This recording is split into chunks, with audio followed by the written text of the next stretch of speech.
Hello, my name is Daniel Mewey, and I'm one of the cPanel developers, and today I'm going to be discussing cPanel Locale. I've chosen as my theme the phrase, "all your base are belong to us." Now that might seem like kind of a silly thing or doesn't make too much sense, but you might remember that that phrase was made famous by the video game Zero Wing when the localization from Japanese to English was incorrect. I've provided a screenshot and a link to the Wikipedia article on that if you want to learn more. But really the point of that theme is to illustrate how important localization is, how localization faux pas isn't always funny.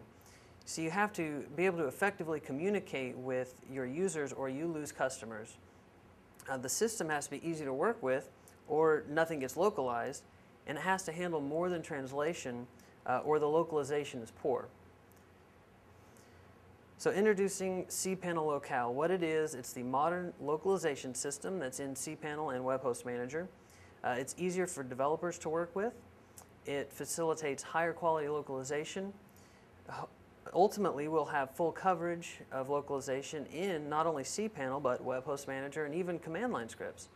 And while it is flexible and robust, every effort was made to ensure that it met and even exceeded cPanel's very strict resource usage efficiency standards.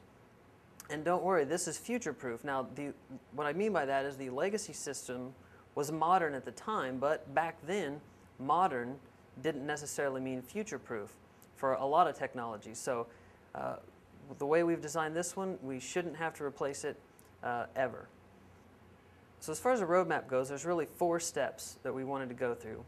First step is to get cPanel Locale running on the back end, which it was put into Edge in September of 2009.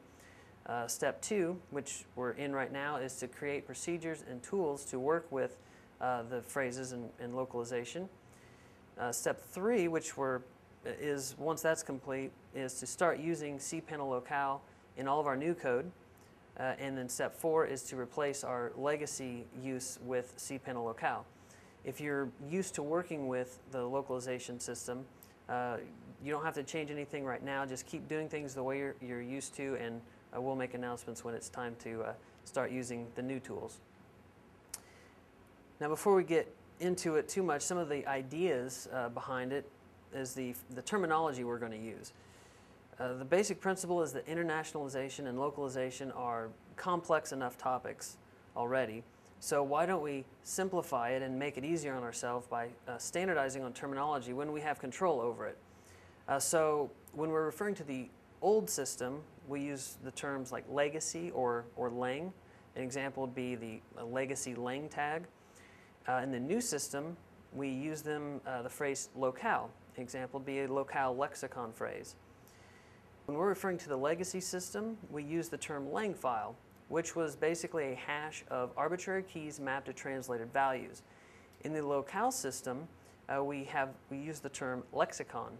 What that is a hash of phrases that is mapped to the translated version. Now, you might say, well, that sounds exactly the same, but what's the difference? Well, let's look at the slide, and you'll see here the legacy hash for English has these 2 keys with values, a partial phrase, AOD added pre and added post, and then we look at the translated version of that from English to Yoda speak, and you have again those 2 partial phrases. Then under the legacy use example, you'll see all the tags and things necessary to get that into a cPanel page. Well, the problem with that is it's very cryptic when you look at it. It's English-centric logic-wise. And the coder has to understand that there needs to be spaces between the variable in the middle and the 2 phrases. It just boils down to poor quality translation oftentimes. But now compare that to the locale hash. We see here on the slide the English one, or EN. The key is the entire sentence. The add-on domain placeholder 1 has been set up. And the translation the key is that same sentence. The value is the entire phrase translated. Now look at the use of it in a cPanel tag and how much easier it is to understand what it's trying to say and what it's doing. It's not cryptic, it's not English-centric, and the coder only has to understand what he's trying to say. So that means you can quickly deploy it, it's easy to localize, in the long run, everyone is happier in the end. Now you might ask, what is that square bracket underscore 1 thing? Well, that is called bracket notation. And what that is, it's a very simple but powerful format convention, similar to the same idea of sprintf. And what that does is it allows a locale to dynamically localize parts of the string. So an example phrase, you'd have hello world. There's no bracket notation. You could have a simple one. The example in the slide has 2 variables, and those are the arguments passed in. And they can be in any order and any number of times as the translation needs. Then there's a very powerful one, the method notation, where the first string is the name of a method, and then anything after that is arguments to that method, and the locale can implement that method in a way that makes sense to those native speakers. For instance, the example there allows one phrase to say one file match your query, 42 files match your query, or no files match your query. And in English that makes sense because we have 0 plural and zeroth tenses, but in many other languages there's a negative tense, a null tense, a dual tense, many more tenses, and the locale itself can implement its own quant method for quantifying nouns in a way that makes sense to it. Incidentally, with bracket notation, the live language editor has been updated to work with bracket notation. So if there is a phrase that has it in there, you're able to go ahead and include that, and it validates before it saves it. Otherwise, the Web Host Manager languages section still applies to the legacy files unless it has locale in the name. Eventually that will all be switched over to locale, but right now it's mixed. Also, incidentally, the user setting is going to be preserved, so if their lang setting is French, then they'll have a corresponding locale setting that is FR. Okay, now back to the differences again.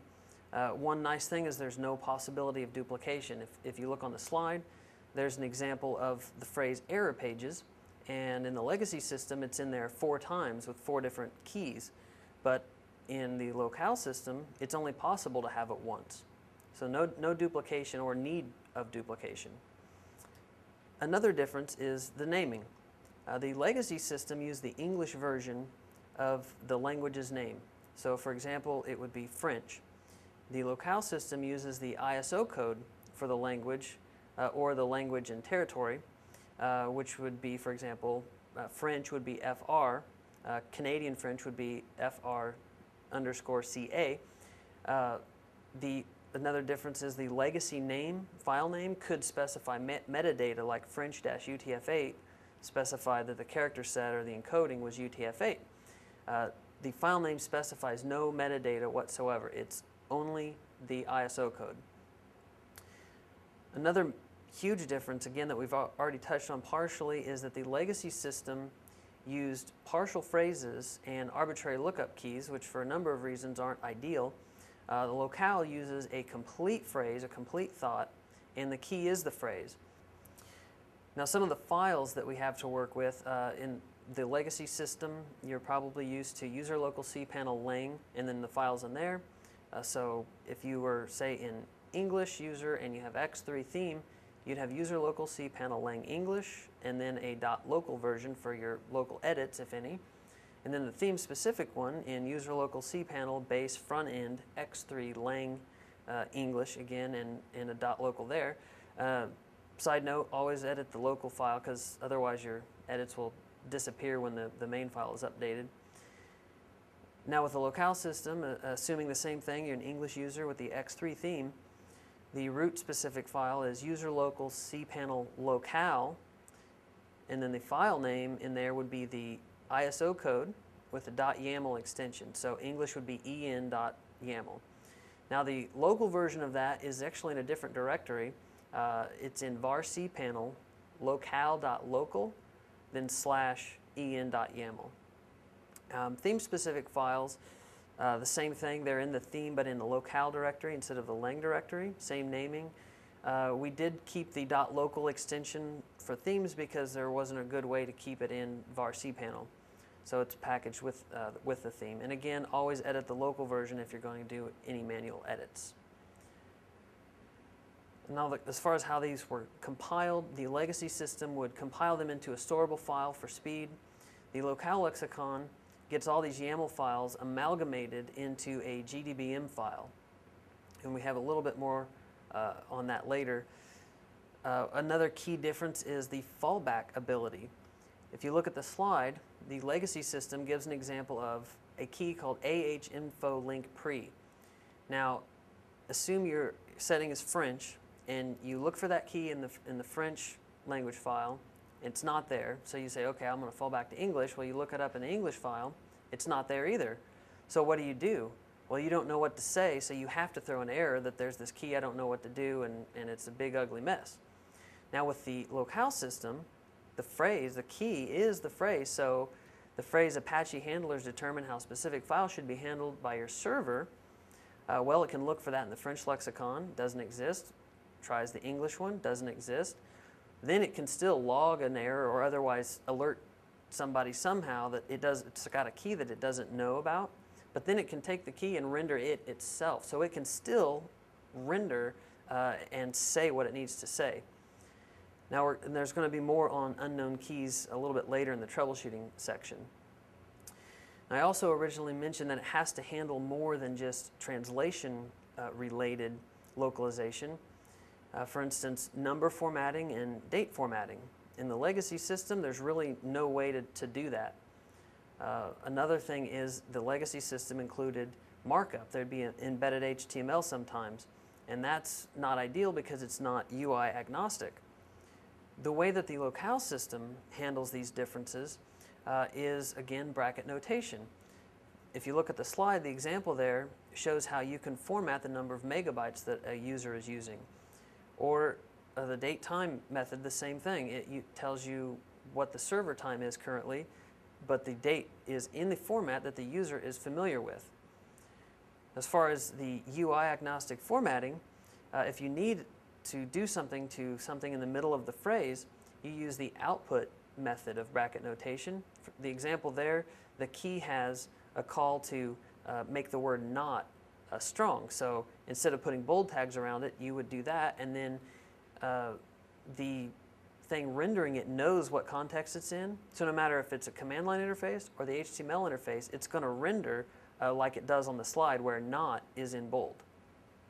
Another key difference here, if you're a developer, the lang print function in cPanel tags, it still works, and it will work. It's under the hood, it's using the new system.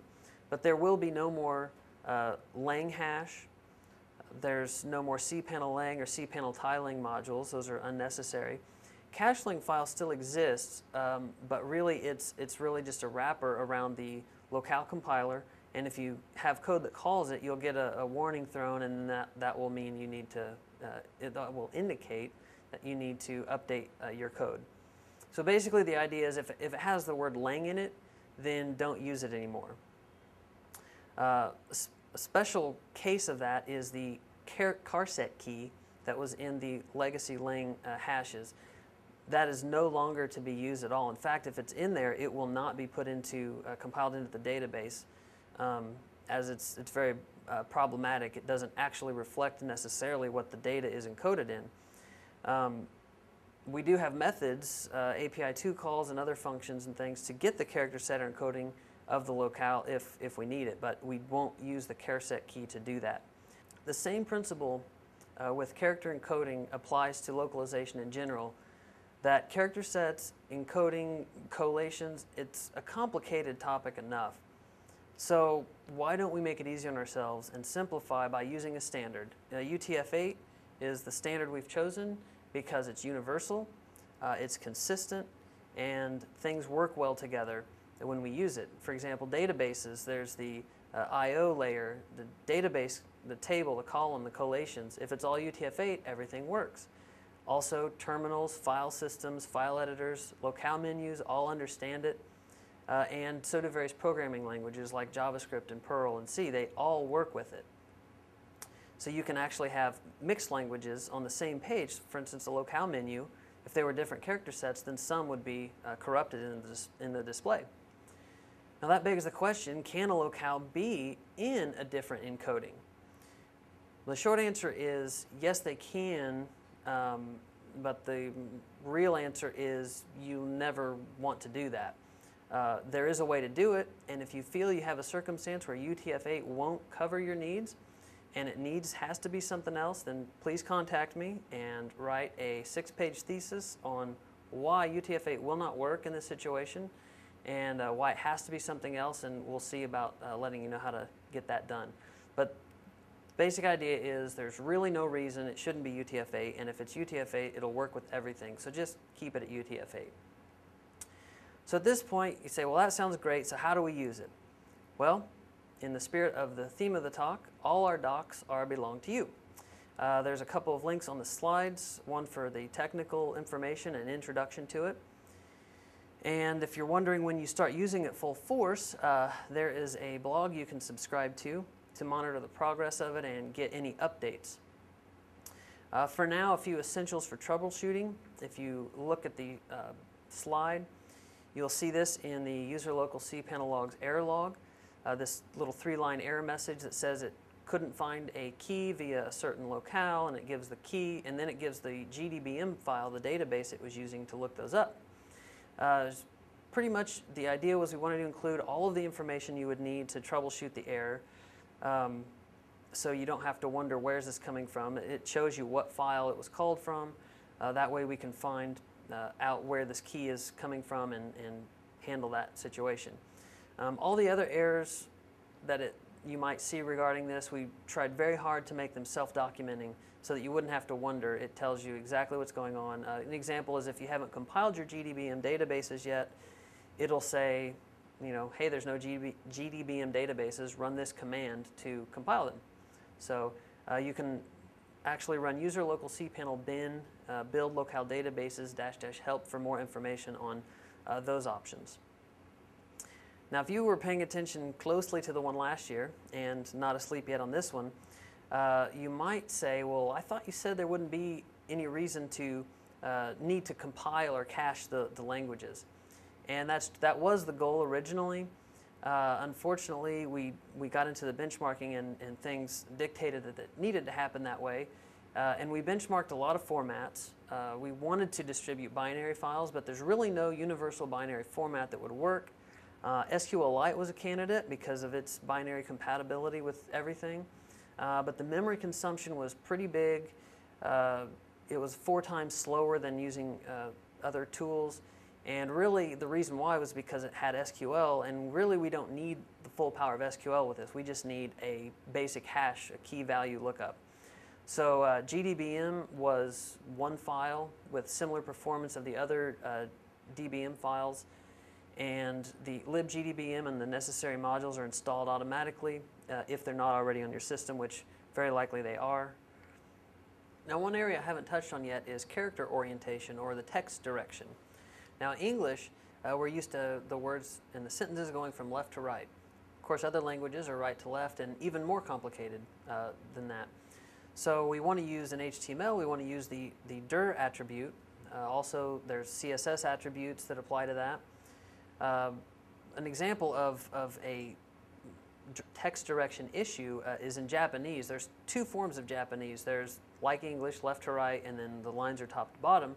But there's also a form where it is top to bottom and then right to left in a column-wise.